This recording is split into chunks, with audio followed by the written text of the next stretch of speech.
Говьсөнбөр аймгийн татварын хэлтсийн хамт олон өөрсдийн санаачлагаар өдийн цайны цагаараа татвар төлөгч иргэдтэй үйлчилж байна.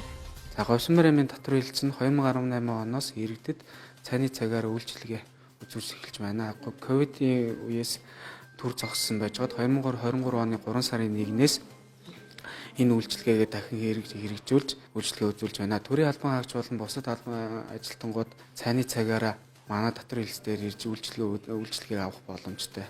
Төрийн үйлчилгээ цахимжиж иргэдэд илүү шуурхай хүртээмжтэй хүрч байгаа ч зайлшгүй өөрийн биеэр очих шаардлагатай нөхцөл үүсэхгүй байдаг.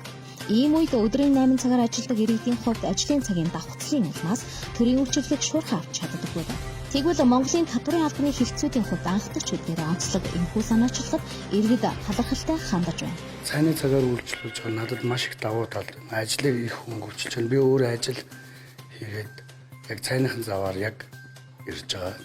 Ачаал их бага байна. Татвар маш хөнгөнд шуурхай үйлчилж байна. Говьсөнбөр аймгийн татвар төлөгч иргэд та бүхэн өдөр бүр цайны цаг хамгаалцахгүй татварын хэлтсээр үйлчлүүлээрэй.